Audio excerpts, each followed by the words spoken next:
I'm Amanda, and this is Not Your Granny's Quilt Show.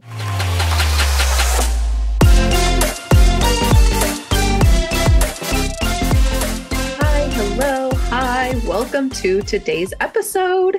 Today, I have Rachel Ivy Clarke on the show. She is incredible. I enjoyed this chat so much and just learning about how she started meshing data collection and quilting and how to represent that in quilts. And she's produced some really amazing pieces from data she's collected. She went around doing an interactive quilt making adventure as part of a grant she got for the university where she works. So, yeah, I just had so much fun talking with her, and I just know you guys are going to love this chat too. So let's just get into it. Welcome, Rachel, to the show. How are you? I'm good. How are you doing? I'm good. I'm good. I've been looking forward to talking to you, so this is fun. Yeah, I remember we met at QuiltCon last year, and I've been excited about your podcast and your work. Oh, thank you. Yeah, it's been fun to watch your work, and I just love like seeing data be put into like functional textile like art, and it's so cool. So I'm really excited to talk about that with you. And but I mean, first we always have to start with how you even got into quilting in the first place. Back in 1980, mumbledy something, I was in third grade and we had these after school classes that you could sign up for. They were optional, they weren't required, but there were like a lot of different things, crafty things. And there's this stained glass class. And I was like, Oh. yeah, I'm like, that sounds awesome. And I did not get my form in on time. So I got my second choice class, which was patchwork. Oh. So in third grade, so I don't know, 8 years old, I took this patchwork class, and the instructor, had pre-cut squares, and we had a cardboard template. The squares were 4.5 inches, and we had a 4-inch cardboard template, and we traced around the back. We made 9 patches, and we made pillows. Oh. So that is how I got started quilting. But my grandmother sewed many of our clothes. My mom sewed clothes and our Halloween costumes, but they never quilted. So that's how I Okay. got started quilting. I did end up getting into the stained glass class in a different term, but I Okay. did take the patchwork class a couple of times. So Okay. Did you make the same pillow every time, or was it like it was like progressing? I made a couple of 9 patches, and then I graduated to hexagons. If you took the Ooh. class enough times and the instructor deemed you sort of advanced enough, you could do the grandmother's flower garden. And it's supposed to be there's a hexagon in the center and then the ones around and then a third row. And Uh-huh. I never finished the third row. That's a lot of work. Oh my So gosh, I that's just so fun. stopped. I made a pillow with the one ring. The one ring. You're like, that's good. That's enough. That was enough. I And were still you don't do that many hexagons. they take a lot of work, but so were you hand sewing? Yes, it was all Those? hand Okay. sewing. Okay. And I was not the greatest. I was a little bit more interested in getting things done fast. So my Mm. stitches were very large and maybe not as secure as I would do Sure. them today. Let's put it that way. Right. Well, I mean, it's the concept, right? You have the concept and you're like, all right, I got it. And you're just kind of like, let's get this thing done kind Yeah. of thing. Yeah. I can I can relate to that. But I taught third grade, so like that age, like that's perfect. It's the perfect age for that kind of stuff because it's like you have more motor function, there's a lot more independent thinking, but you're still like so malleable and can sponge things up and just like learn so many cool things. So, I still do things like I still remember things from that class, and I still when I'm hand sewing, like one of the things she taught us, and I don't really see this anyplace else, but you don't start in the corner, you start an inch or 3/4 of an inch in from the corner, and you sew to the corner, and then you sew back all the way across, and then yeah. you sew back in, and like that. And when I teach people hand sewing now, and that's I sort of talk about it that way too. So it's really stuck with me. Yeah. No, I that's so can't smart. remember what I did last week, but I remember third grade. Right. I mean, it's such a cool time of like just physiologically, like mentally, like just so many cool things psychologically for kids. Like that's such a pivotal jump, like that 8 and 9 years old kind of. Ugh, I loved it. If it wasn't for like all the testing that happens in third grade, I might have stayed longer. I don't Kept know. on. Yeah. We'll see. I mean, well, no, we won't see because I left, um but yeah, it's just it's hard because it's like the end of early elementary, but the start of upper elementary. So it's just like they're getting all the testing, and it was just like Yeah. they're Well, and like, what everything are becomes so focused on Mhm. that, and they take away things like the arts and the music and the crafts and all of Yeah. that, and focus. Yeah, I feels. Yeah. Well, thankfully I was at a charter school and we still had art. We had specials every day. So they had Oh, art, good. PE, Mhm. French, and uh they had like design, they called it design technology or like computer.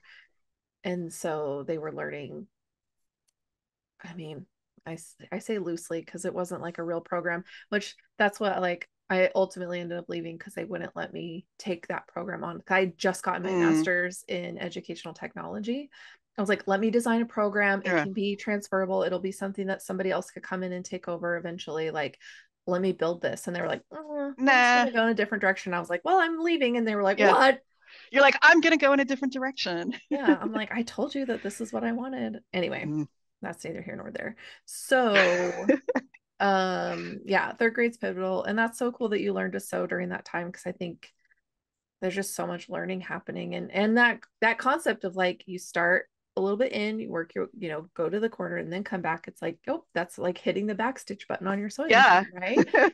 So I'm like, oh, that's so cool that she taught you that because, and I just recently took like a little class at my local shop to do some hand embroidery, and it's just Mhm. like, oh, go buy a kit. And then I'm like, I know some stuff. I used to cross stitch as a kid, but Mhm. like I don't remember much from it. And same thing, she's like, oh, when you're gonna do back stitching, whatever, you're gonna start in a little bit from where you want to start, you're gonna weave in and then you're gonna Yep. stitch back. I was like, oh duh, like just little things like that that you maybe wouldn't think about, but yeah, that's so cool. But so third grade, and then did you keep sewing after that or? I've pretty much, yeah, sewn my whole life, but not quilted. I spent a lot of time sewing clothes, my own clothes. I did costume design for community theater. Hmm. I did a lot of crazy costumes. I went to Burning Man for about 5 years. Back in the day when it was cool. No. Um, and then I kind of got back into quilting. It was probably 2004, 2005, and it was actually some friends of mine from Burning Man were having a baby, and a friend in the community was like, let's make a quilt for their baby. Who will make a square for this? And I was like, oh yeah, I made some quilt squares a long time ago. I think Yeah. I had done, I worked at Barnes and Noble for a while, and we ran like the Mhm. American Girls Club. So we did some, like I did a craft every month, and one of the crafts we made quilt squares. So I'd done a Mhm. little bit, but I think it was really that community quilt that got me into it again. So we did that one, and then people were getting married. So I organized a community quilt for them. Everybody made like we sent out a fabric that was the same, and everybody made a block and sent it back to me, and we gifted it to them. And I didn't actually learn this until recently, but my friend who we gave it to, they did end up getting divorced a little bit later, and I thought it was Oh, very, it was actually quite lovely. She was like, there's only two things I want in the divorce. I forget what the other one was, but one was the quilt. She's like, I get the oh. quilt. And I had embroidered their names, and I was like, I hate to ask, but like, what did you do about that? And she's like, I just unpicked his name. And I was like, yes. So now That's it so just says smart. her name. And I was like, that is beautiful. Yeah. She thought that because she had been the most recent recipient of a quilt, that she was then like obliged to lead the next one for our friends who are getting Oh, married. So she kind of carried on, and we started this kind of ongoing tradition. I did not mean to imply by giving them a quilt that she was under any obligation, right. but so she led one for another couple, and our community made quite a few quilts. And she and I lost touch for a couple years, and then a couple years ago we got back in touch, and now we have our own little, it's like our own little two-person quilt guild meeting Oh that my we meet every gosh. week and talk about quilting and stuff. So That's so nice. How fun. Like it's crazy like where it will pop up and like keep popping up in your life. yeah, Like, that kind of got me back into it. And then I started doing more. And then of course you have scraps, so you got to do something with your scraps. Just started making charity quilts. Um, And then I ended up moving. I'm from Southern California, and I ended up moving, living for a year at the Brewery Arts Complex, which is the former Pabst Brewery converted into like artist live work spaces. oh, okay. And I was there for a year. I was working as a librarian at the time and living there and making quilts and more. That's when it started to become more artistic. I would Okay. say that was the turn toward doing more art quilts. Okay. And what was driving your art then? Was it still like is that where like the data started to inform your quilting? Yeah, I think that's where it started. I lived there 2009, 2010. The Modern Quilt Guild was just starting. I remember going to some early meetups before they were officially the Modern Quilt Guild, and they met at a little shop in Silver Lake. And it was a really beautiful time in quilting where people were starting to do these more non-traditional things. And I was starting to go to shows and seeing quilts that were circles. And I was like, oh my gosh, like this quilt, Yeah. the binding is not square. Like part of it's, I was like, oh, you could do that. There's a Yeah. hole in the middle of it. Wow. Like it was Hmm. really an amazing time to be exposed to all, and people were doing it before. Yeah. It wasn't Yeah. a new thing, but it was new to me. It was something new I was learning about. So I think that sparked. I did. The brewery used to have two events, two sort of open studios every year. So I did one in the fall. It was very architecture Okay. inspired, and then the one in the spring. I've been a librarian. I've been interested in classification and metadata and things like that. And so I was like, I'm going to do a series of sort of iconic forms of information visualization. So Mm. line graphs and bar graphs and pie charts. I did the periodic table of the elements. We did the tube map, right? The London tube map is a very iconic sort of information visualization. And I was like, Yeah. what happens when you take those and put them into textile form? And so Yeah. I wouldn't call them like data quilts because they weren't always expressing a particular data set. But I think that's where it started. Yeah. Yeah. Wow, that's so cool. Because yeah, you think like, well, if I can like make different colors wedges in a circle, like I can surely do that with fabric, or like I can make straight, vertical bars to represent, that's yeah, you can do so much with that. That's really cool. And like, Yeah. what a fun experiment too, because you're like, what does this look like on fabric? How do I interact with this with Yeah. fabric instead of just like, on a I think that computer? was the really interesting part because like some of them went better than others. We'll put it that Oh. way. The tube map, we don't talk about that one. That one was an experiment. Um, but right, Yeah. like this idea of straight lines, like I mean, there are some amazing quilters out there who are very precise, and that is not me, right? I Mm. do the big hand stitching. Yeah. Yeah. But that's kind of what I love about it is the sort of organicness that, like, yes, this is a straight line, but it is a human Hmm. straight line. And I'm really interested, right? Data is human. We really think of data as being like facts and Right. real and objective, and it is not, right? Data No. is stuff that's made by people, and people are human. Yeah. So I love this idea that, like, yeah, you're making a quilt that's a graph and the lines are straight, but when you quilt them, they get wobbly, the seams Hmm. go, they'll never be perfect. And to me, that's part of what I like about it is sort Yeah. of, I call it like this more organic geometry that I'm never going to make a perfectly straight line and I'm not going to try. I'm going to see what happens. Yeah. Yeah. No, I love that because I think you're right. Like we look at a chart on a piece of paper and it's printed exactly right and perfectly straight, and it takes the humanness out of what those numbers mean. Like, what does Yeah. this actually mean in application, and what is this actually showing us as it relates to human beings? And that coldness almost makes us like what do I want to say? Like almost numb to like what Yeah, is on the paper, but if you put it into something tangible and touchable and like imperfect, just like us, it almost becomes like it gives it a new life. It gives it a new yeah. meaning.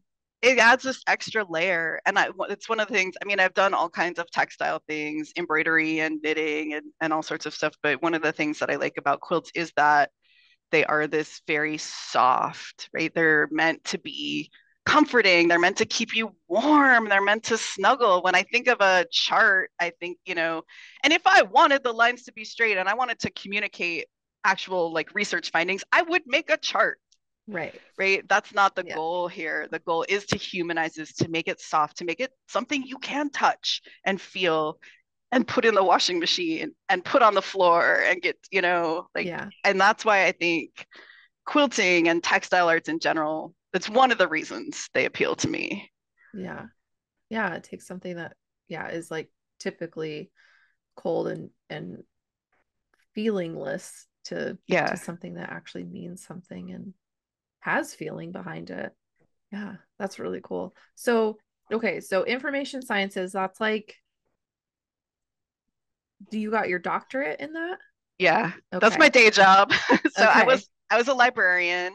I was a cataloging librarian. So I was one of the librarians that worked behind the scenes to sort of describe books, right? Okay. Title, author, ISBN, how many pages it has, so that you can find it when you search in the library catalog. Okay. And I worked I mean, it was a great sort of meshing. I worked at a fashion design school library for about Oh, 5 years. So I worked at the Fashion Institute of Design and Merchandising in Los Angeles. Um, so still got to do cool textile stuff, had access to amazing resources, yeah. books and fabrics and historical collections and all kinds of things. So it was just this really lovely convergence in my life. But Mhm. kind of like you were saying earlier, where you wanted to do some interesting things, I too wanted to do some interesting things.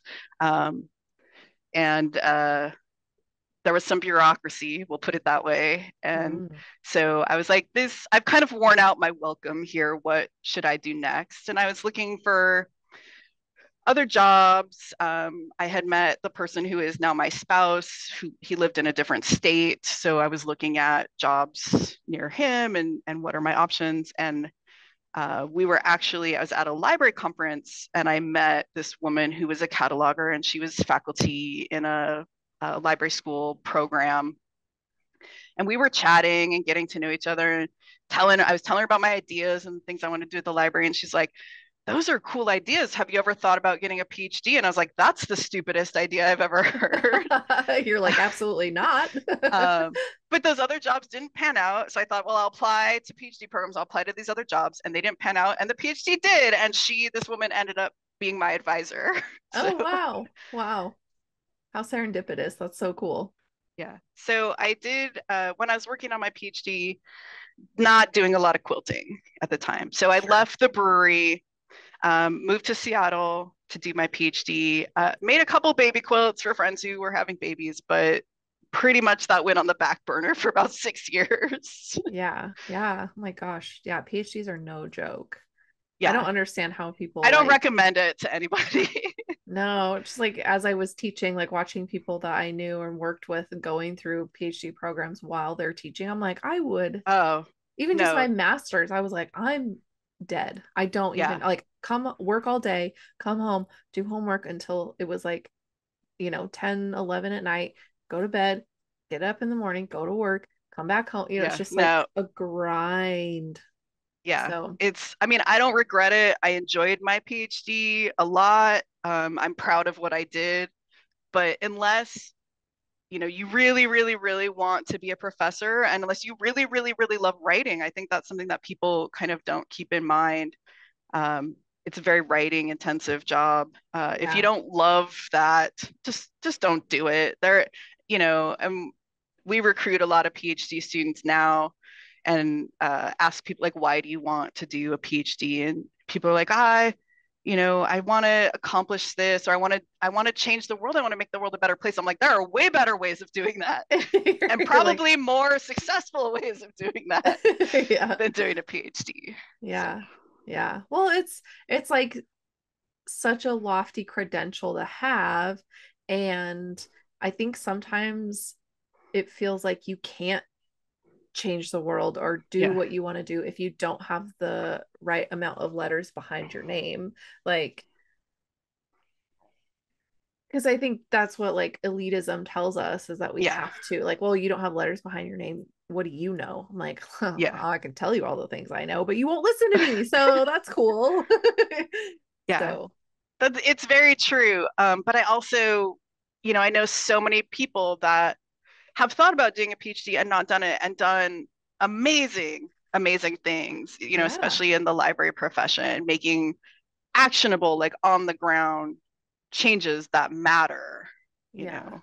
yeah, yeah, exactly. It's like you can, Yes. if you have the will and the like energy to like keep taking steps forward towards a thing, like I'm a firm believer that if it's meant to happen, like it will make its way for you. Like Especially if you're putting the energy into it. Like, exactly. I don't think Right. it's going to fall in your lap, but if No. you're working on it, it Yeah. might be No. slow, but it'll happen. Yeah. Right. Yeah. Like you pave your own path almost. You're just like, Hmm.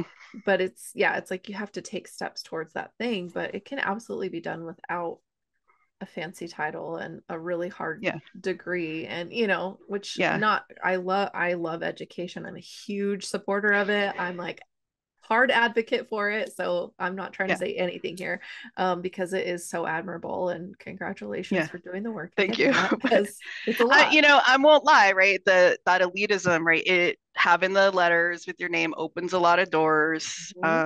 Having the position I have lets me do a lot of things. Like at this point, I do this data quilting work, and I do it as part of my scholarship, Yeah. which not a lot of other jobs Mhm. would would Right. let me do that. So you know, I worked hard for that, but also, I understand the privilege that Mhm. comes with it as well. Mhm. Yeah.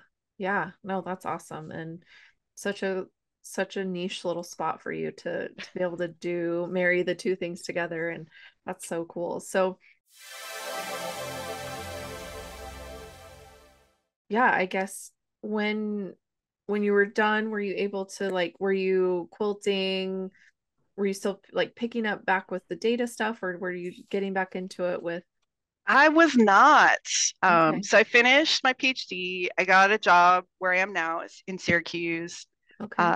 And, I was an assistant professor trying to get tenure. So Mm, I was writing a lot of grants and writing a lot of papers and doing a lot of things, and not and I think I was knitting a little bit more then. I was going through a knitting phase. mhm, And out of the blue, one day I got this email from a woman named Madison Snell, and she was a master's student working on a thesis about how folks were basically visualizing data with textiles. So she was mhm, looking at things like the Tempestry Project, which is the project where people are knitting temperature from and doing swatches from all around the world to sort of document climate change. mhm. She was looking at a lot of different things like that, and she had found the quilts, those information visualization quilts that I'd done on my website from Okay. 2010. So she reached out to me and she's like, "Can I interview you for my thesis?" And I was like, I guess, like, sure, why Sure. not? Um, and so we had a really fun conversation, and she was asking me about quilts, which I hadn't thought about in a while. She was asking me about temperature quilts. She's like, "Have you made a temperature quilt?" And I was like, "No." And she was like, "Why not?"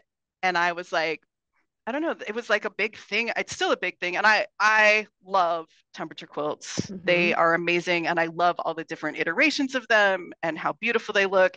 And I was like, everybody else is doing that. I don't Mm. want to do what everybody Mm. else is doing. Like Yeah. that's just the kind of person I am. I'm like, everyone's doing that. So I was sort of like, I don't really want. I wait, what's next? What Yeah. else could we do? And she's like, well, what are you working on now? And I was like, nothing. You're like, oh.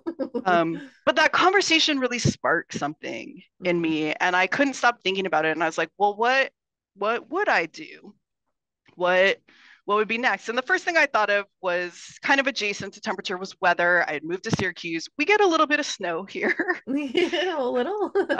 We used to hold the record for the highest average snowfall every year of cities in the US. That has Oh. dramatically declined, speaking of Mm. climate change. Hmm. Um, and I thought about, and I was knitting more at the time. So I was like, maybe I'll knit a snow scarf or something. And I started doing it. I did some prototypes and it just, I don't know, it wasn't jiving.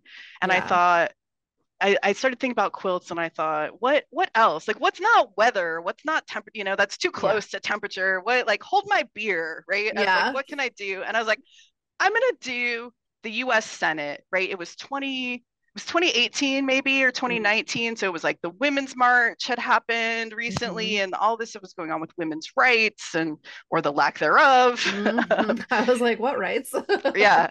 Well, I think we had a few more then still Yeah, than we do yeah. I now. was like, that was back in the day. Right. Um, and so I was like, I'm gonna do gender in the US Senate. And I had no idea. But I was like, Mm. it'll be a fun project. So yeah, that was like 2019.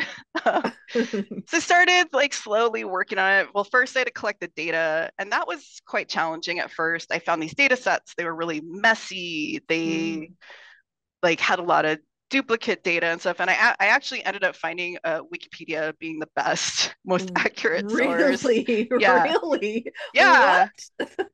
They're always like, Uh, don't go to Wikipedia it's for way anything. better than the actual US government sites. I'll tell you that. Well, I mean, okay, that's not so Maybe surprising, I not so guess. surprising. Yeah, yeah.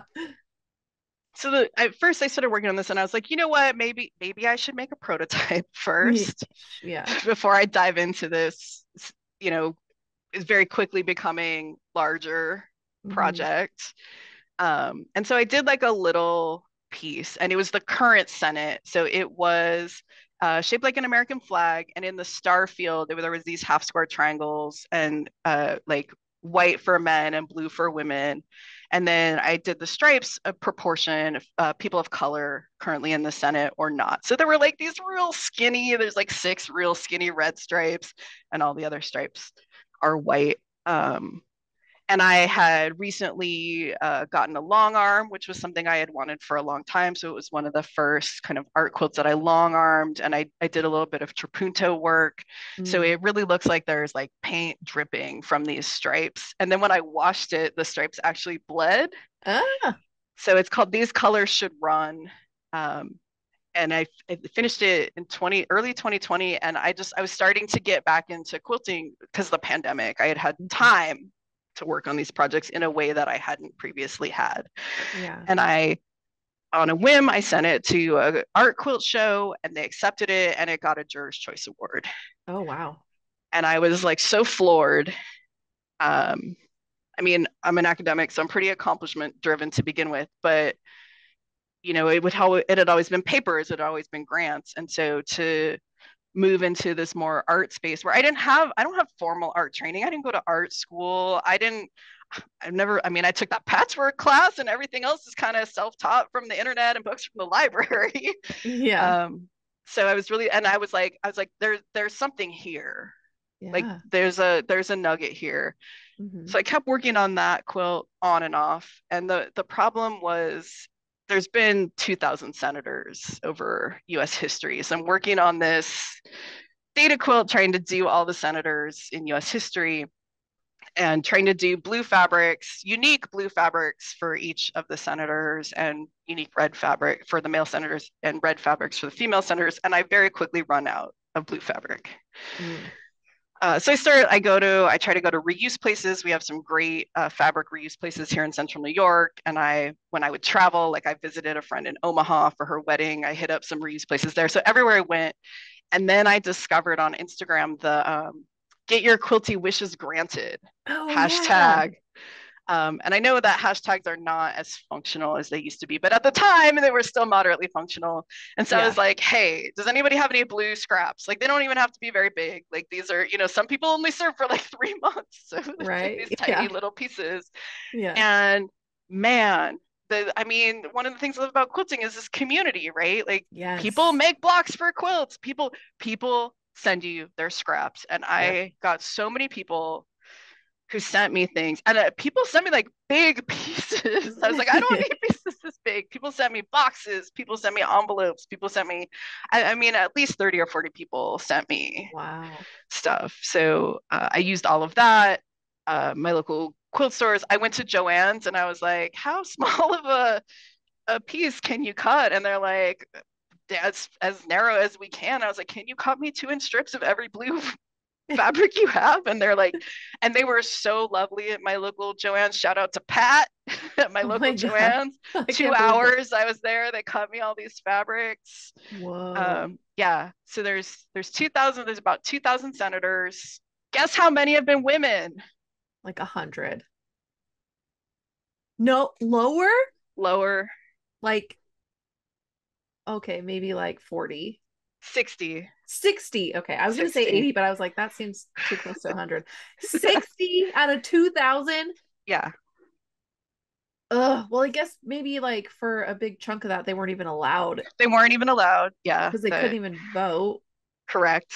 Yeah. So why could they? Oh my God. That's Yeah. too many men.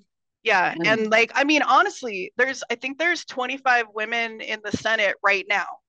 That's So like it. if you think about the history of time, right? Like Yeah. almost 50% of the senators that have been women are now. Right now. So Yeah. Well, that's so chaotic because there's 100 senators, right? yeah. Yeah. And so only a quarter of them are women, not even talking about people of color, but just Right. women. And then make that people of color, then it goes down even Oh farther. yeah. Oh, okay. Wow. That's it's huge. And it turned out huge, right? Like, Yeah. So it's about 8 feet by 20 feet.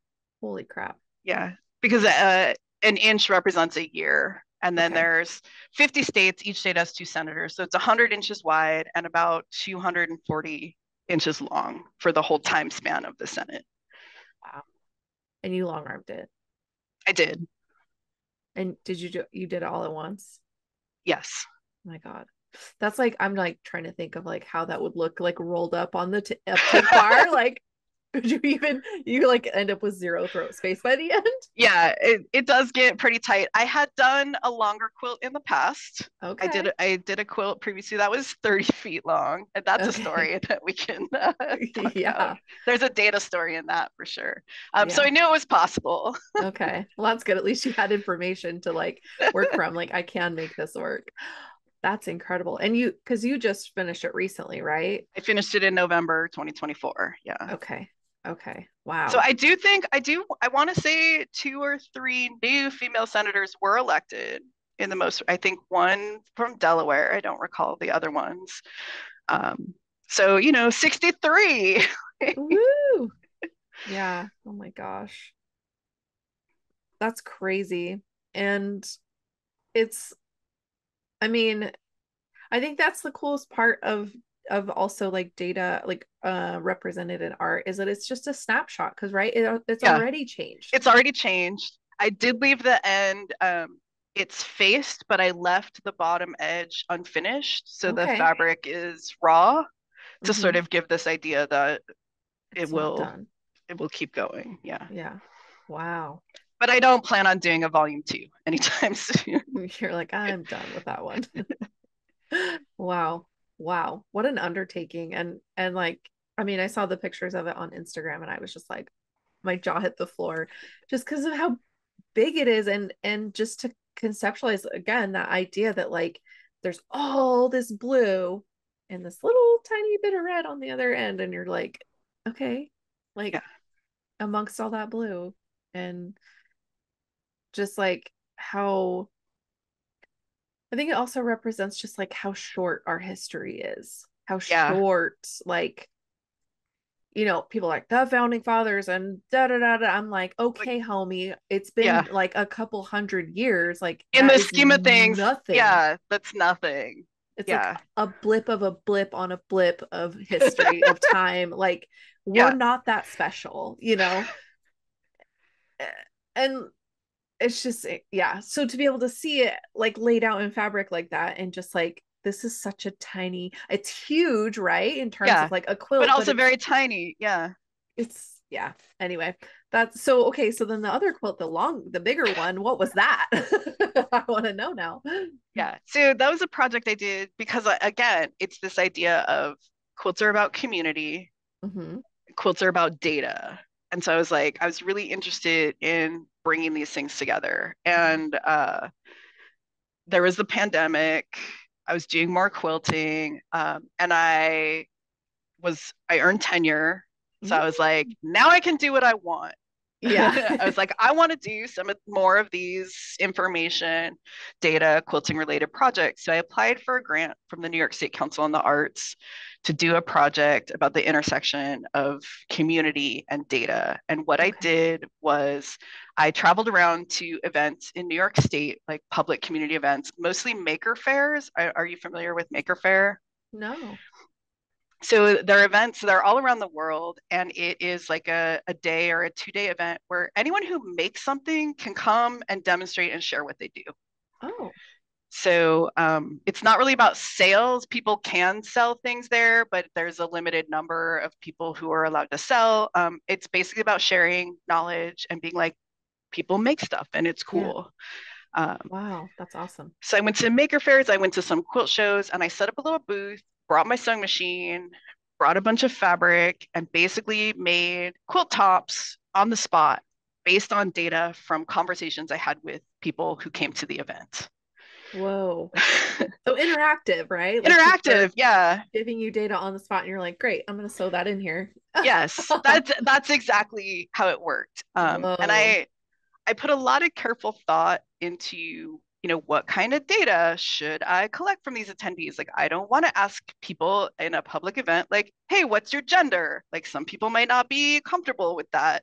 I'm Right. definitely not going to ask people like their political affiliation. Yeah. Don't want to touch that with 30-foot pole. Yeah. I'm not going to ask people their like, what's your credit score?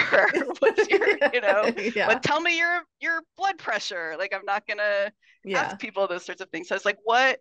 And it has to be something that everybody can answer. Yeah. Whether you're a kid, whether you're an adult. Yeah. Um, so I was like, okay, everybody comes to the event. Everybody comes from somewhere. Right. What direction did you come from to the event? And Oh. how far did you travel to get here? So we would choose a color. I built like a compass based on color. So like Hmm. red is if you came from the east, and green if you came from the west, and blue if you came from the south, things like that. So we had 8 different colors for the cardinal directions. And then I thought, okay, we'll cut the size of the fabric based on the distance people came. Okay. So my local quilt shop was awesome. They hooked me up they got me a good deal on fabrics. I got all these bolts of fabrics in different colors. And Yeah. I go to my first event, which is the Syracuse Maker Fair, and brought all these bolts of fabric. And like, okay, how far did you come? I came 10 miles. Like, and I kind of capped it at 10 miles.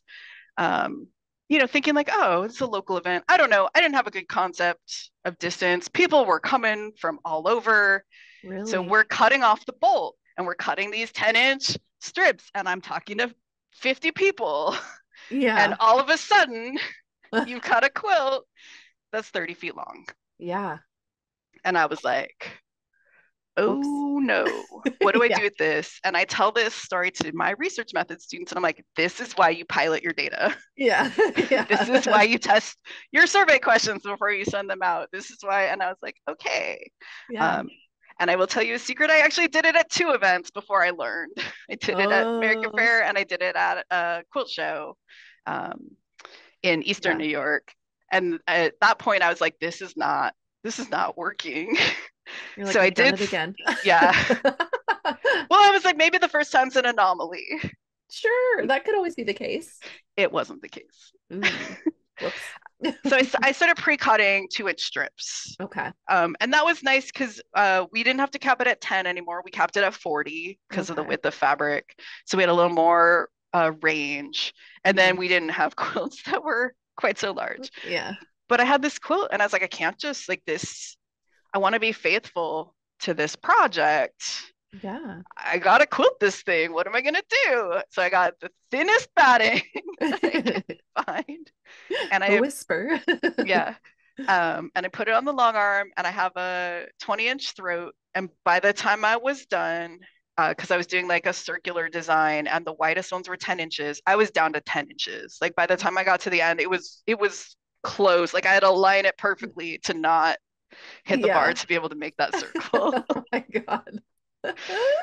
Oh, that's so stressful. You're like, come on, please stitch I out. know. I was like, You're like holding on for dear life and like holding your breath so it doesn't like bump. yeah. Oh, oh my So, gosh. Wow. Wow. That's incredible. And okay, so I think I saw you posting about those and I was like, well, that's so cool. But I didn't realize it was resulting in such yeah. ginormous pieces of work. So are they displayed somewhere? Like, So they were at a show, the Everson Art Museum in Syracuse. I had an exhibit there last spring with pieces from the project. Um, they also were displayed in a special exhibit at the Pennsylvania National Quilt Extravaganza last September. okay. And I think we might be able to display them in Utica next year, which is another city about 40 miles east of here. If anybody knows of any place that wants to see them, Yeah. I've also sent individual pieces from the project to various quilt shows as Okay. well. But I do think they make a really sort of beautiful statement when you see them together. Yeah. Yeah.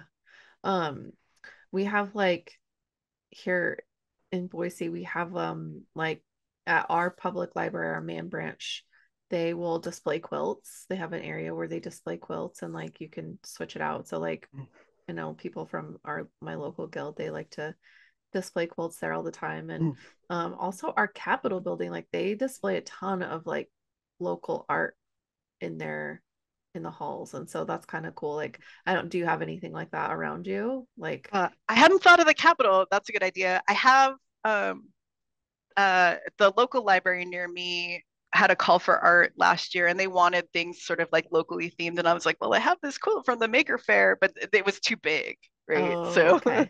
Yeah, yeah.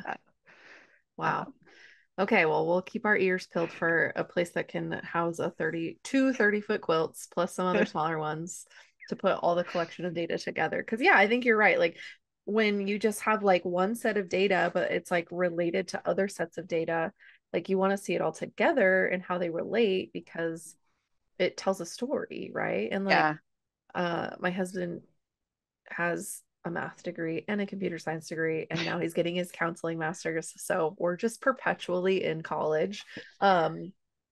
Anyway, but like he's very like dead set. He's like, you know, data, like there's two things wrong with the world: people don't understand data and or statistics, and our mental health is shit. So like he's like, we got to work on those things. but but he is always there a like, correlation there? right? I'm like, maybe because like we don't know enough. Anyway, but he like we always talk about numbers and like how important they are. And oh no, it does this every time I move. So I have to like dumb. I hate this camera so much. Oh, she almost had me. Okay, I'm gonna slowly come back in so I don't have to lean back like a weirdo. Okay. Anyway, so we always talk about how like numbers are so important. They tell the story. And so like I used to be like so emotional about like money stuff. And um but he's like, no, it's just telling us a story. Like he would just like help me break it down. And after like, you know, a couple of years of that like reconditioning, I'm like, oh yeah, it's just telling a story. And the story is that we're really bad at saving money. And like, which That's a is fine. story. Yeah. But it's fine. We can change the story at any time if we really want to, you know. Mhm. And I think that like takes away some of the misguided kind of thoughts and emotions about numbers and what they're telling us, and lets you interact with them differently. And so I think if you look at data, you're like, oh, it's just telling me a story. What story is this telling Yeah. me? Like, what is this trying to say? And regardless of what the intention of the data collector was, Yeah. there's still a story there. Yeah. So, And I think a story is a great analogy because, I think of that idea of, there's two or three or a dozen sides to every story, yeah. right? Who did collect that data and what did they think about or what did they not think about? How did they ask the questions that got Mm-hmm. them that data? Like I think about, I teach students data collection methods and we talk about survey design and students want us to do something like, what is your gender, male or female? And I was like, that's going Mm-hmm. to tell a certain story when you're done. Is that telling everyone's story? Is that telling a faithful story of the community that you're representing? Right. Like what side of the story are you telling? Yeah. Yeah. And just like coming at it in good faith too, that like whether you're participating in like giving your data to Yeah, a collector or being the collector yourself, like having, yeah, like good faith is there, and like the intention I think can be there, for but sure. Like like I don't think missing. any of those students were trying to intentionally cause harm or Right. collect incorrect data. Right. It's just like things we think of off the top of our heads, like what Right. questions are we asked on a daily basis, or when we're filling out forms or Yeah. giving the This is government what our we've seen information. modeled for us in the Right. past. So that's what we're going to do. Exactly. It's like those are the things that pop in our mind, but like challenging those ideas to be more inclusive and all Mhm. encompassing, I think takes some work and some thought. And it pays off, I think, in the end, Mhm. because it allows for a more complete story, a more complete picture of Yeah. what's going on. And so that's, yeah, yeah, that's so cool that, I mean, just that you teach it, that you get to interact with it and still keep quilting as a part of that. Cause I mean, I just love like hearing stories like this, because you just like quilting just comes out of nowhere sometimes, but also it's like so interesting and inspiring to like hear how people include it in what else they're interested in, what Mhm. else they're passionate about, and how like you can just do whatever you want. Like we can do whatever we want. We can do whatever we want. Yeah. Yeah, like you're not, like you said, you like, you know, you came from like the more traditional hand sewing, whatever, Mhm. and like, but then going into it with a community of people that are your friends, and you're Mhm. making these pieces of comfort for people you care about. And then it's like, now you're like, okay, but also we're going to comfort each other with data. Yeah. But I love that, because I think, again, back to that concept of like, we're humanizing it. You're humanizing it in a way that makes it more tangible and softer, and maybe less harsh feeling or like cold, and just like, oh, that's on a piece of paper, cool. Mhm. And gives people a chance to, especially those interactive pieces, like you're giving people a chance to be a part of something that's like more than just like, oh, I'm going into a database, like what are they going to do with Yeah. information, and you're like, here it is. It's super interesting of all the conversations I had with people, which was one of the best parts. And I'm an introvert, so it's exciting to do like this. But you're there for 8 hours doing this event, and like afterwards, I'd be like, Yeah. um, I would talk to probably 40 or 50 people every day or groups of people because there'd be families or we all came from the same place kind of thing. So Yeah. if I look at the quilts, the story that they tell me is I talk to about 40 to 50 people or groups of people because that's about how many strips I have at the end of the Yeah.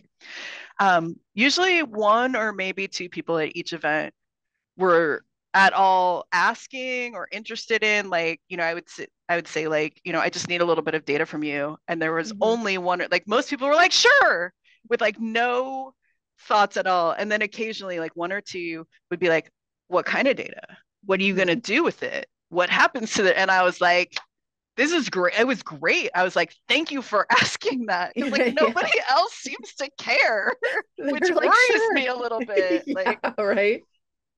And You're so like, sometimes I would joke with people. They'd be like, sure. And I'd be like, okay, what's your social security number? And they'd be like, and I'm be like, just kidding. Like, and then we'd have an interesting conversation about like data privacy, right? mm-hmm. Mm-hmm. But yeah, so That's so great. Yeah, because I think we give so much information. It's like every website you click on, they're like, give us your Yep. email address and we'll send you a coupon. And it's like, Yep. great. Now I'm suddenly subscribed to 65 businesses that I'm like, I have no intention of buying anything from you ever. But you Yep. have my email address. So that means also whoever you sold my data Sold it to too. now goes to these Mhm. companies I've never heard of with products I've never even considered owning in my, it's like, Yeah. yeah, what we like it's like certain information is required of us to participate in society, but I think it's like again we've become numb to it because it's Yeah. like it's just in our everyday. We don't really think about it. I mean, some people do, obviously. They're like, well, Yeah. why do you want that from me? It's like, well, let me tell you. But a Yeah. lot of times we're not told. We're just like we just give it over and we And it's never obviously know. worth something, right? That's Right. why these companies, because they want to sell it to somebody else. They want to do something with it. And we're Yeah. here thinking like, oh, it's no big deal, or not even thinking about it at all. It's worth something. Yeah, there's value in it. Yeah, exactly. It's like if a business can monetize your Right? email address, then like, come on. Yeah. It means something. So And that's I guess you're selling it for that coupon or the free pattern or access to so you're getting something out of it, but what's that saying, right? If you're not the customer, you're the product. exactly. Yeah. Yeah. Ugh, so wild. And yeah, I like seeing places where we've become so digitized be turned on its head and be like, but what if we put the human element back in? Mhm. Like, what if we stop being so digital and like bring the humanness back to it? Because I think it can be hard. Like, obviously, we're in a very digital age and like And there are it's great fun. things about it, right? Look at what we're doing Yeah, now. That never would have exactly. happened. Right. And as a, I went and got my master's in educational technology because I just Yeah. think there's such an amazing space for using it as a tool and getting us to be able to communicate with people we wouldn't otherwise be able to Yeah. talk to, or, it would be a long distance phone conversation, which is fine too, but like I'd rather see your face. Yeah. And so there's obviously value there. I just think like also how do we still stay human in all of it? Yeah. And how do we still show value in like traditional things like making quilts, in, Mhm. collecting data the old fashioned way by talking to people face to face and being like, hey, where'd you come from? Yep. You come here often? It's like, but then it gets turned into something really cool, and just being able to visualize that and for people to see the outcome of the data that they shared, like look what you did. Yeah. It's You were such a, part of this thing. Yeah. yeah, it's such a gift. And yeah, to have that in a world of like where you don't see, or your spam inbox is Yeah. like the result of the data you shared. So that's awesome. Do you have any like other ones kind of in the works or being planned or that you're already working on? I have a couple other ones. I'm wrapping up a project I did last year. Um, it's data adjacent, but it's also about community. It's called Little Free Library. Oh, So I had a local grant from a local Central New York arts organization to make little learn to quilt kits. So going back to third grade, right, with the yeah. pre-cut pieces and a needle and thread and some pins and a little instruction booklet, 9 patch we started with, and made these kits and dropped them off at all the little free libraries in my county. And then they each Oh, have an envelope in them. So people who make their blocks, if they want to, can send them back to me and I will piece them together into a quilt. And that's kind of what's going on behind me as I'm working on assembling the blocks that were okay. returned last Oh year. my gosh. Um, they are color coded based on the area of the county where I dropped them off. So they correspond to that same compass color Yeah. scheme that I did with the Okay. previous project, where like red is east and green is west. And Okay. That's so cool. And like, what a fun idea. Also, like coming back to third grade, we like to call that full oval in our house, like because it's full oval, yeah, not quite a sir. circle. It's definitely a full I don't know, a trapezoid. I don't Yeah, yeah, know. something, right? I know we always like say, well, that was full oval is if a conversation like works its way around, like, whoa. But anyway, so that just reminded me of that because yeah, like people want to do stuff. They want to try things. They want like, and what a cool way to expose people or to give them the opportunity is like, well, you're gonna come get a book, like you might Yeah. as well grab this little sewing kit.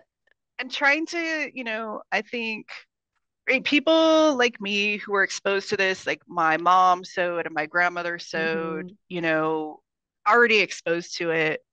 How do people that weren't exposed to it in that way get interested in something like this? And so Yeah. I really did want to try to reach people outside the people who were already quilting. Now I did, the people who found them, and there's a selection bias there. Like Sure. people would find one and be like, "Oh, I give it to my quilting friend," or, Right. but that's great too. And that community building too. So we had a meetup where people could come. And sort of meet each other and work on blocks. Well, I'm hoping that we can do a few more of Yeah. those. Trying to reach, younger folks. Quilting is a demographic, right? Even though it's not your granny's quilt show, in some ways it's still your granny's quilt show Yeah, yeah, sometimes. yeah, yeah, yeah, yeah, yeah, for Um, sure. Yeah. Trying to get more young people. I learned this in school, even though it was an after school class. I don't see those kinds of things being offered anymore, either as part of the curriculum, unless you're at a unique school environment. Yeah. People don't always have the mechanisms to do after school things like that. Hmm. And I think, people, think of quilting as stereotypically stodgy or whatever. There is awesome technology, right? Like Yeah. I computerized my long arm a couple years ago, Yes. and I had a lot of feels about it. Hmm. A lot of people were like, "Oh, it's cheating, right? Oh, you just push a button." I see quilt shows that in the requirements, especially the art shows, where they're like, "No computerized designs allowed." I'm like, what if I make because I make a lot of my own designs. Like I do my Yeah. own handwriting, I do maps, Hmm. I do all sorts of things. I did for Coney Island Maker Faire, I digitized the outline of the silhouette of Coney Island. And I feel like even within the quilting community, people don't understand this technology, and because it's Yeah. very inaccessible, it's crazy expensive. So expensive. Even if you have the money, you have to have the space for it. You Yep. have to have the time to get to know how to use it. Yeah. Um, but if someone had shown me something like this in high school and been like, this is technology you can use to do this sewing stuff that you already like to do, Yeah. my life would be very different right now, Yeah. Right. for good Yeah. or ill. But Right. Yeah. and so I Yeah. think about, this push toward technology in schools and STEAM and all of that. And I'm like, here you have this Hmm. opportunity that we're Yeah. not taking advantage of because of access barriers. Yeah. Yeah. Well, even like sewing machines, like even Yeah. if you were to have like an after school sewing class and teaching kids how to use sewing machines, like even still the basic machines, it's mechanical. It's like Yeah. every part, it's manual almost in a way. And so yeah, you can press the presser foot and it's Mm. electric and it sews, but like then, I go from like my very first machine that I bought when I first started quilting. It's just like the little like not the cheapest, but like the next level up brother, whatever. Yep. It still runs like a dream. I love that Yep. baby. I'm gonna keep her forever. But then like what I sew on, which is the like a Bernina 770 QE for my business, I'm like, well shit, like it's computerized and it can do all these different things and you just touch a button and it's like, so that's fine, but if I digitize a long arm design, that's not okay. Like how is Yeah. that? I'm still the one like, And also this idea of like, oh, you just push a button.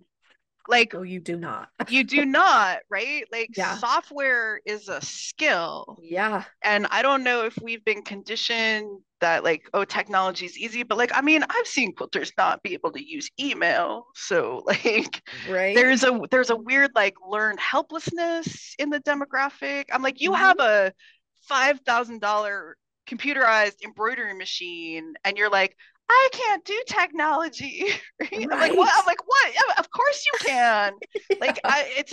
there's a social gender thing going on there. I Mhm. don't know what it is, but I'm Yeah. like, this is one of the fascinating things when I go to maker fairs. I had a little video of the long arm that I would show to Mhm. talk to people about, like, well, what happens to the quilt afterwards. So I had this little video just play on a loop, and so many men came by because they saw the video and they're like, oh, it works like a laser engraver, it works like a CNC machine. And I was like, yes, that is Yep. exactly how it works. And I actually I before I was a librarian, I was a laser engraver for a living. before Oh, before they were a thing that people knew about, I worked for a trophy making and promotional products company and engraved a bunch of awards. wow. Weird careers of the past.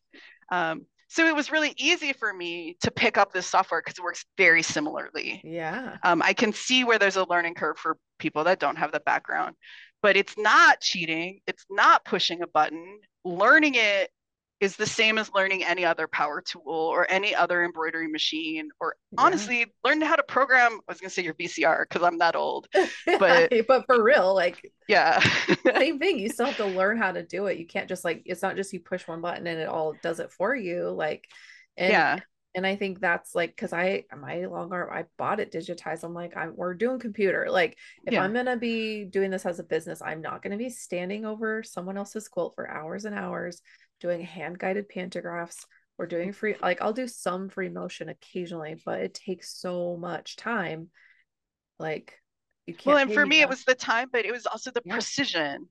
I Yes. could do really beautiful swoopy things, but trying to do straight line stars on a laser guided pantograph, they all look like very organic starfish. Yeah. Like, You're like, I'm going for, yeah, it's like, yeah, the precision and the consistency and like, yeah, especially like, yeah, when you're doing projects like that where you want very specific things highlighted yeah. or, like you said, digitizing the Coney Island skyline, like that's a different thing. And so it that does bother me about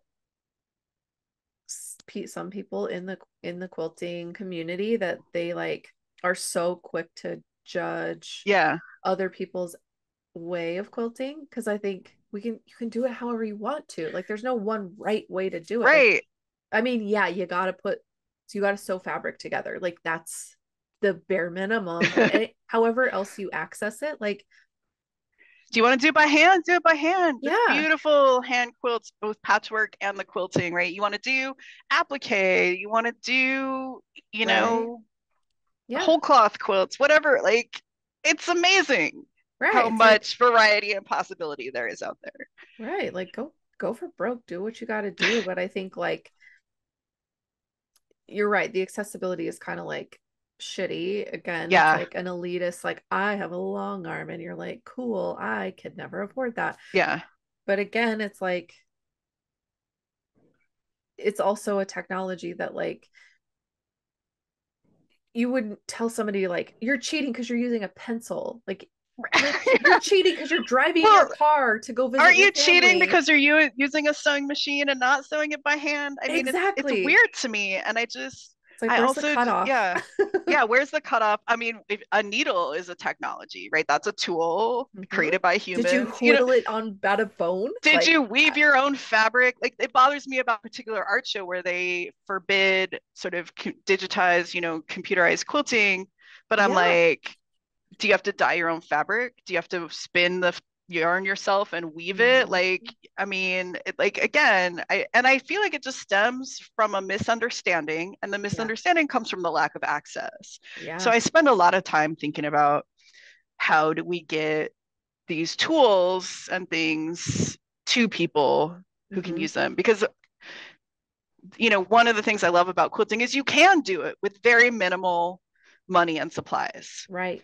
But Right. one of the things that has really struck me is you absolutely can, and you can do amazing things with that, but also having the right tools for the job. So Mhm. machine binding, years and years. I tried it, right? I do, especially once I got the long arm, I did a lot of charity quilts. I'm like, oh my gosh, binding takes forever. And I like hand binding. I find it soothing to like sit in front of the television and do it.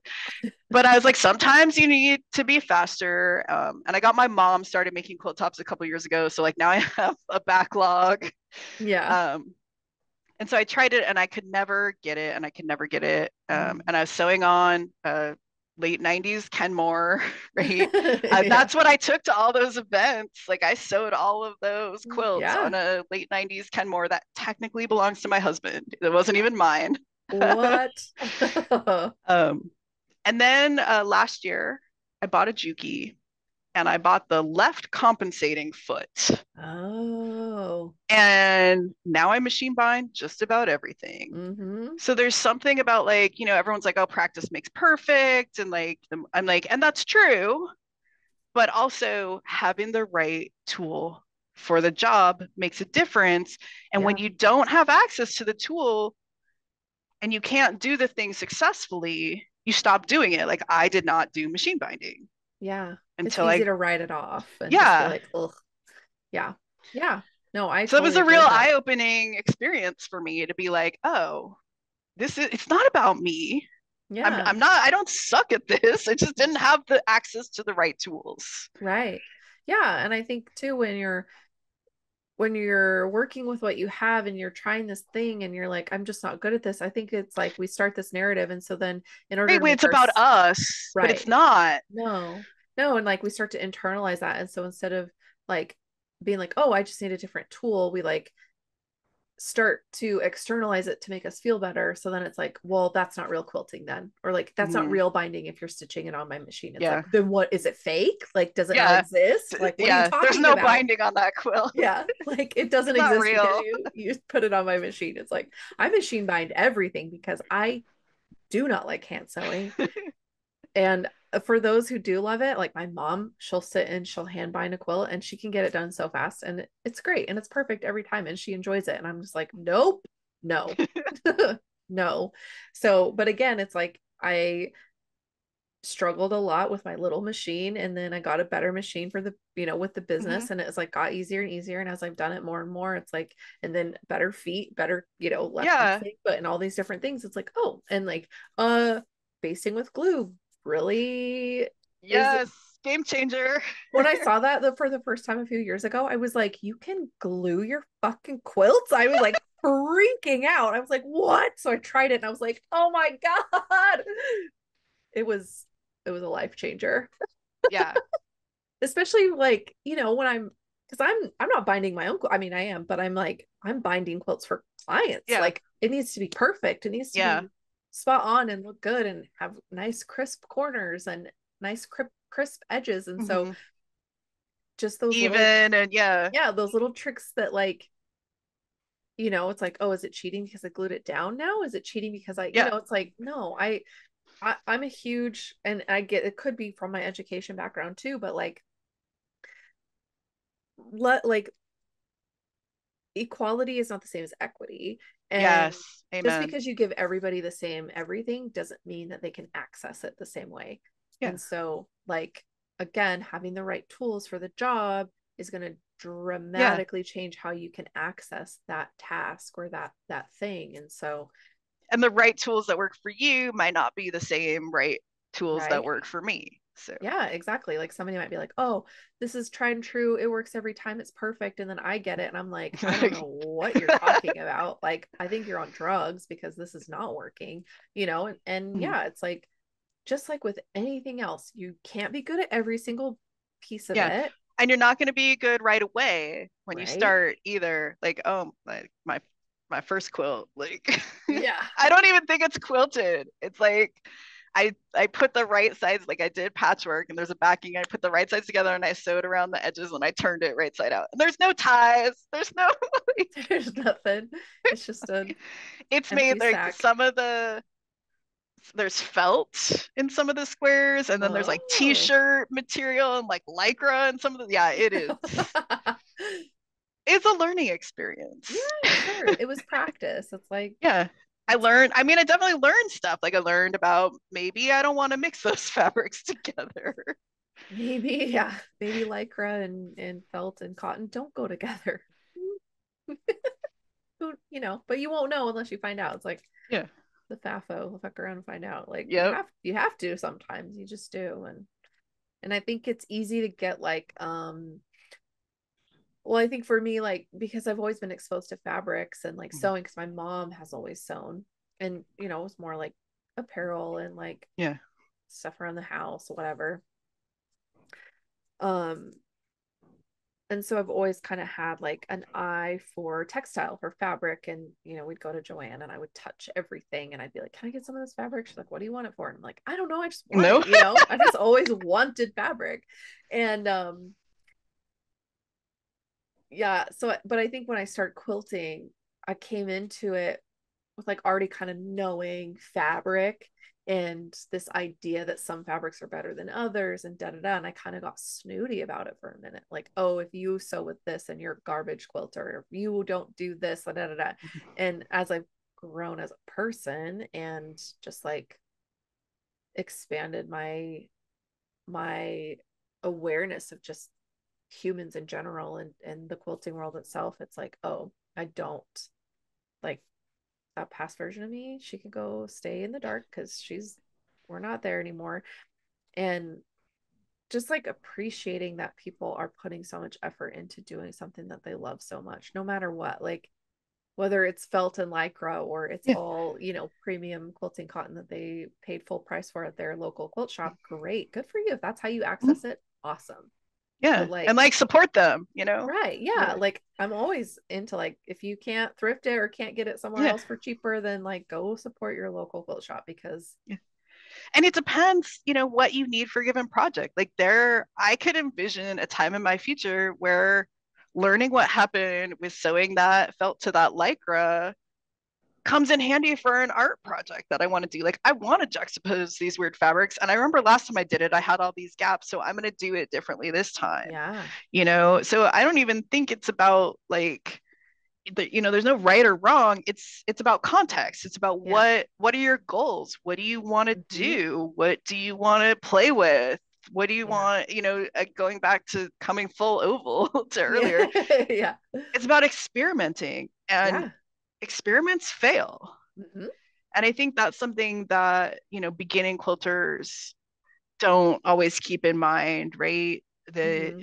I'm not doing it right, or it's not perfect, or it's not like, of course, Yeah. I mean, the first time we do anything, like you were saying, is not going to be perfect, No. but it's about what are you trying to accomplish, and what are some maybe established ways or ways that have been proven to work in the past that will Right. get you there, and how can Yeah. you find out, how can you learn about them, what are the tools you need, Mm-hmm. all of that.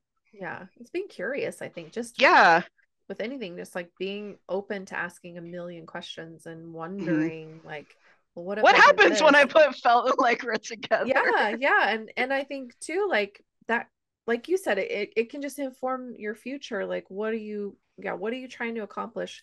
Are you just trying things because you want to see how they interact? And then maybe that comes in handy later down the road. And like I make a lot of memory quilts in for my, Mm-hmm. my Yep. business. I get hired to make memory quilts. And because of my mom's apparel sewing background and like knowing how different fabrics go Yep. together and like what to do with certain ones, like I learned so much in that process from doing, but also because she was there going, oh, you can't do that. Like you got to do it this way, Mm-hmm. or XYZ is going to happen. It's And gonna then I'd be like, happen. Yeah. oh, I didn't think about that. And Mm-hmm. so now, like, This if one's gonna somebody's like, stretch and this one won't. Yeah. right. So now if somebody's like, oh, can I send you like sweaters and t-shirts and I'm Mm-hmm. like, heck yes. Like I know what to do now. It's like Mm-hmm. it's not this daunting, scary thing, but it's like not everybody's gonna want that either. So it's like just kind of experimenting and finding out and asking questions so that you can Yeah. approach those. Trying stuff. Yeah, Yeah. yeah, yeah, yeah. I love that. And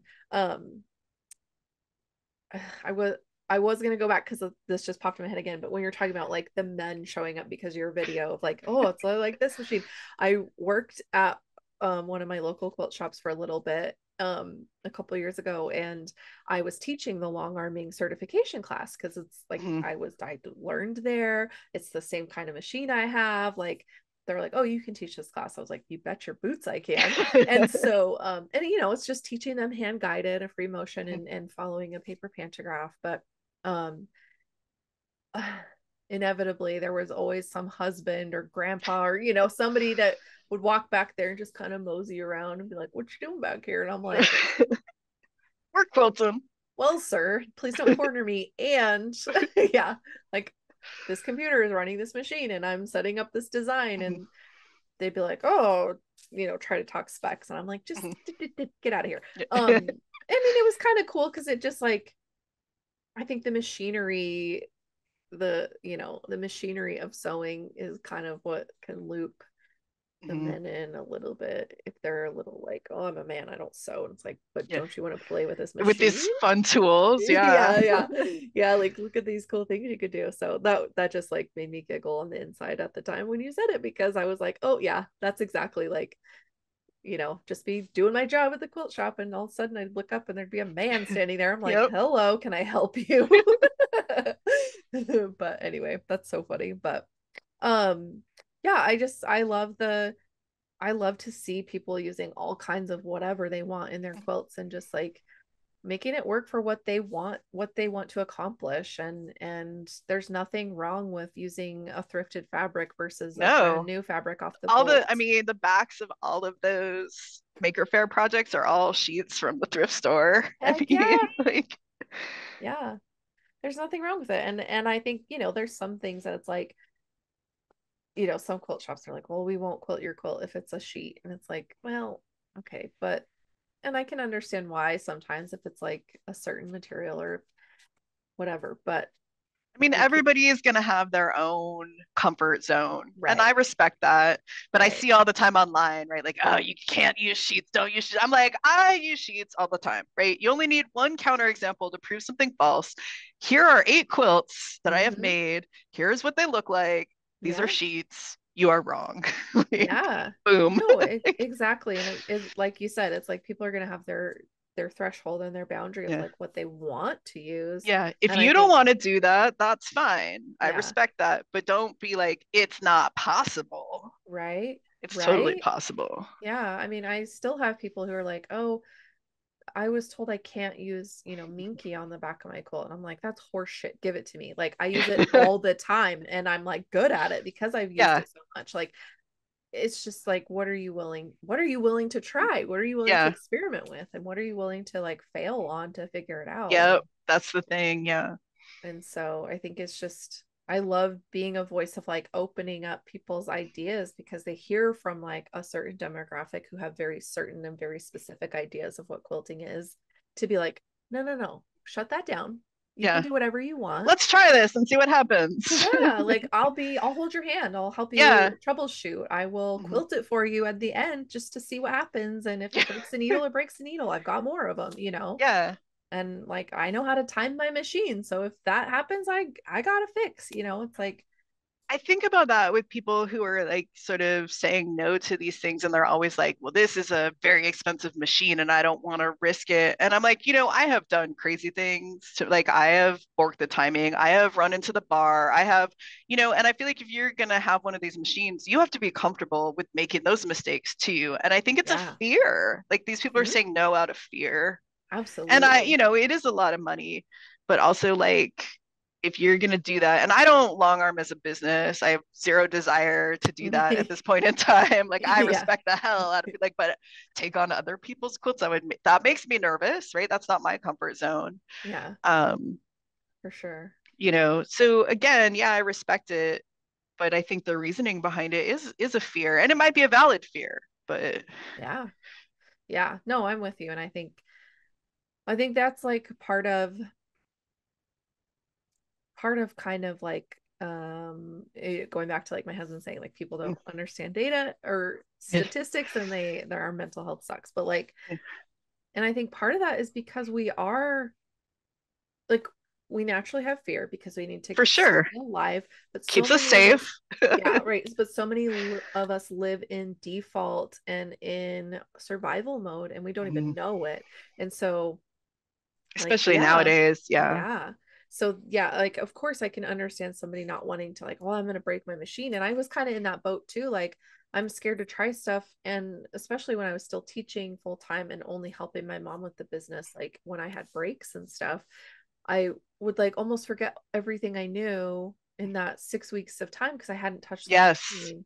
And so I think I see, in the various like groups I'm in online and Yeah. whatever, people being like, I have this long arm, but I haven't touched it in a long time and I'm so scared of it. And I'm like, get on there and just And mess just do around. stuff. Yes, I've been at classes at Quilt Week and stuff like that, and they usually pair you up two people to a long arm, and I'm partnered with somebody, and they'll be like, "Wow, you just do that so fast!" Like it's muscle memory because I do it at this Yeah. point every day, every other day, Right. right? And when I'm Yeah. gone for a month or something, I'm like, oh, okay, how do I do this?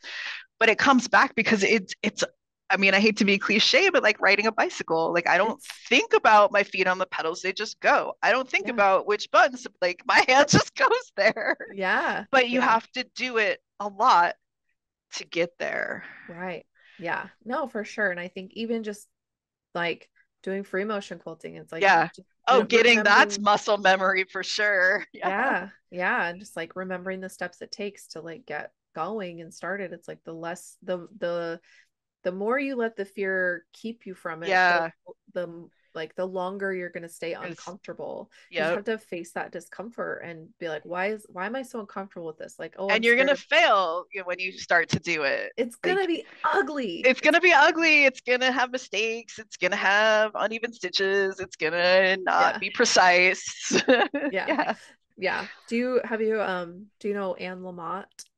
Yeah. She's an author. Bird by Um, bird. Yeah. yeah, yeah. So it's just that like I always come back to The that shitty shitty first first. draft. Exactly. I'm like, of course you would know. I had to read that book in a language class in college, and so but that has always stuck with me. And the 1 inch frame, like when you get so stressed, like what's like put some What's yeah.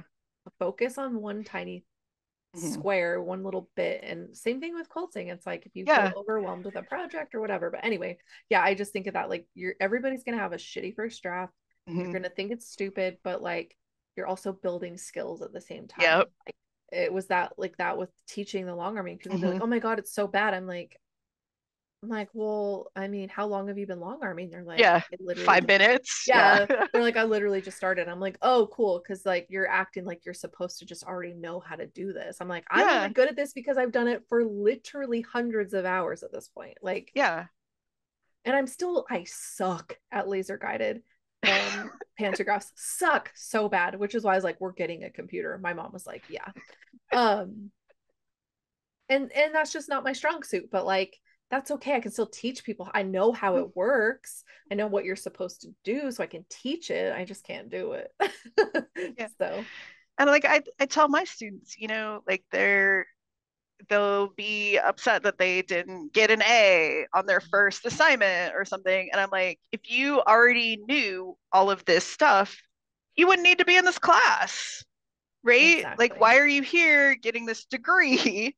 Right. So I feel the same way about your long arm classes or teaching quilting. Like, people expect to be just like, I don't know, naturally good at it. Like, I tell people, I'm like, I have been quilting, if you think about that patchwork class, almost for 40 years, quilting, Yeah. sewing, knitting, textile arts, right? So people, I'd be at Maker Faire and I sew pretty fast and I'm sewing these long strips and they're pretty accurate. I got a quarter Yeah. inch seam guide and all that. And people are like, wow, like you're so good at this. And I'm like, I've been doing it for 40 years. Like when you Yeah. do something for 40 years, whatever it is, you're going to Right. be at least probably decent at it. Yeah. you know? Yeah. Exactly. It's like I've got the time and the experience that Yeah. allows me to do it this way. Yeah. So And don't again, beat yourself up about it. You've been doing it for an hour, a yeah. year, Yeah. like, Yeah. It's just any development stages there's and I still learn something every time. right. I still make mistakes. I Yeah. still run the thing into the bar. I Yeah. still load things crooked. I still Uh-huh. have bad tension and have to rip things out. I had to rip Yeah. out a bunch of blocks the other day, like Yeah. Yeah. It's I and just that's make new and different mistakes. right. But that's the human element in all of it. Like if Yeah. I think we see so much perfection Yeah. online or just like Yeah. in quilting, but so like we're looking up to these quilters who that's literally all they do. So then if And you're that's all we newer, show online too, right? Like yes. that's what we see. Yeah, we don't show our mismatched points. We don't show us Hmm. seam ripping the same spot 47 times, ready to scream. And so yeah, I think that like that's done a disservice in the terms of like people feeling okay with like Yeah. starting and not being good at it. But I do think there's more, at least like from, I just like with anything, you can curate your own experience online. And Hmm. so I think I've definitely started to focus more on people who are like, they're showing those things, they're showing the imperfections, but they're like, but I'm still proud of this thing I made. And Yeah. like that energy carries because it's like, yeah, it's okay to mess up. Like that's the humanness of it. That's the, you know, that's you in that project. Hmm. It's not being made by a machine A only. robot. Yeah. Right. Like you're still running that machine. And so there's bound to be little differences and mistakes, but Hmm. that's okay because that's what makes it from like that's what So it makes makes it it human. yours. Yeah. Yours, yeah. Yeah. And it's, I tell the same thing to my long arm students because they're like, it's so shaky. I'm like, okay, but nobody's going to be comparing your quilt to the paper pantograph, the drawing that a computer made on a Yeah. piece of paper. Like, and that's you. Like, if I just look at things like, my grandma sewed too, and my mom sewed, and I just like look at things from when I was little. They would make me like doll clothes or like dress Yep. up clothes or whatever. And I look at it and I'm like, in my head as a kid, like they were They're perfect perfect, right? perfect. Yeah. But if I look at it now, I'm like, oh, that seems a little wobbly or da da da. And I'm like, I can see the mistakes, but I'm also like, I wouldn't change it for the The- world because yes. my mom made that for me.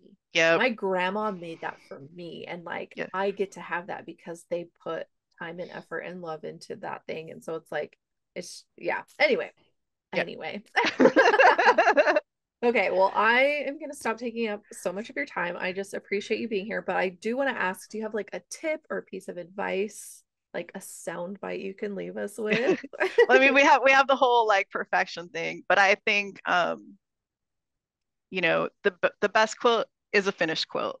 So Mm, it connects to that perfection thing, right? Like you can't let yourself be stonewalled because you're waiting for perfection. I tell this my PhD students, the best dissertation is a done dissertation. The yeah. best quilt is a finished quilt.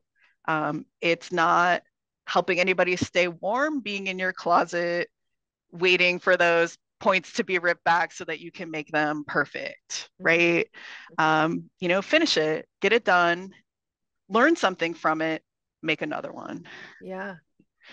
Yeah. I love that.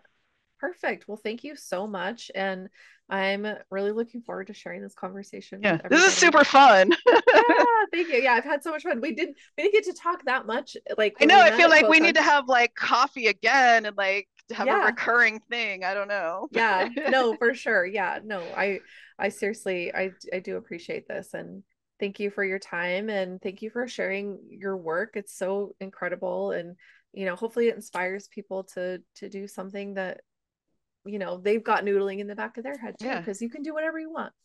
Yes. Awesome. Well, I'll put links to you online in the show notes so people can just get to you in one click and otherwise we'll stay in touch for sure. Yeah, for sure. Yeah, this is so much fun. Thank you so much for inviting me. Yeah, of course. Of course.